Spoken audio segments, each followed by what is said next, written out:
kẹo ngang vào nó đi ngang vào đi kẹo ngang đây phải đâu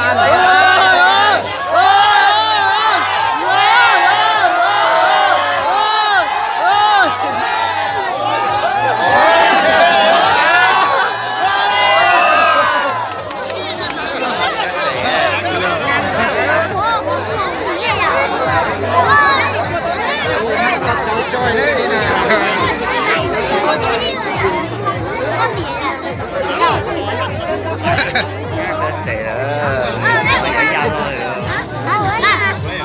Anh Hà này hôm con mình vô đi đây chính ơi.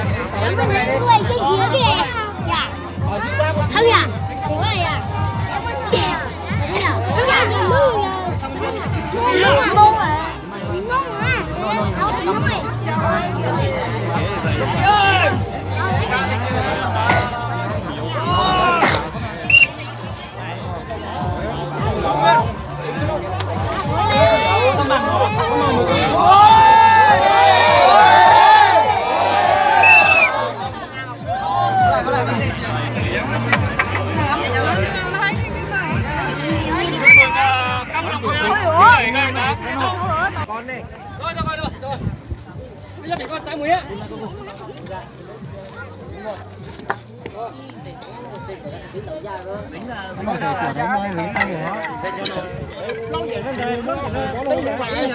Thằng ăn bá lấy chắp và kháng cũng có tính thế thằng luôn nè. Wow, vẫn chấp là lại. nó bảo bà hành rồi chặt ngay mới đấy Tao kia đấy. Tao tu đó. Tao tu tu.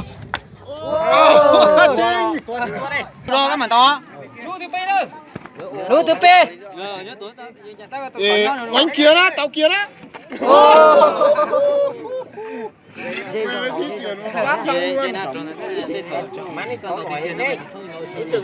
Say hết đâu, nó mới trúng rồi. món đi nên đang ác nè tao kia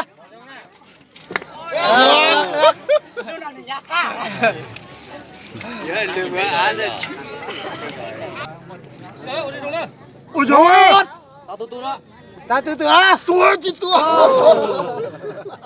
sáng ngày mắt hụt tránh thì mà tao đó á dữ dở chứ gì tao rồi quá nhớ đâu Nó xíu thằng rồi chị tua, nếu tua được. ông này trượt 2 phát à Tao sáng thấy.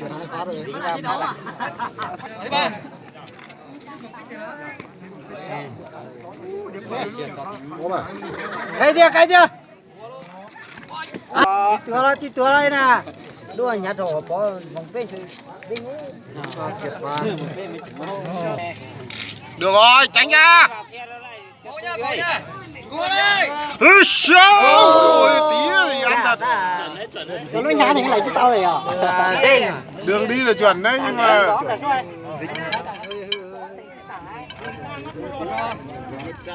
không giống nó bây giờ không giống được chứ là này. Mày có bảo với không? Giống được.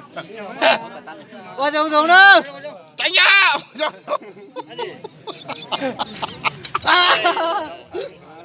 Xa giống Hơn 40 phần cho mà chích túi là.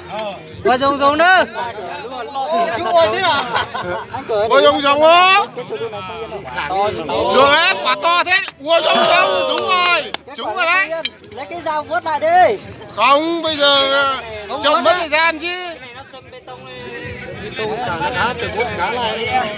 Quả này nó vẫn chín à? Dính tính không? dính rồi mà Ôi, không được đâu, con này lấy dao đi. cho đi từ từ Lấy dao vớt lại đi, này mất chính xác quá. từ từ Lấy dao vớt lại đi, mất chính xác quá. mà cho chị tài nhìn đi mà cho Cứ huấn á. ấn ấp tài Huấn á. đánh cắt trước đánh cắt đường Lấy cắt đường với con này này. sao ấy? Vào trùng trùng nữa. Chính tại đó nữa. Quả này nó dính.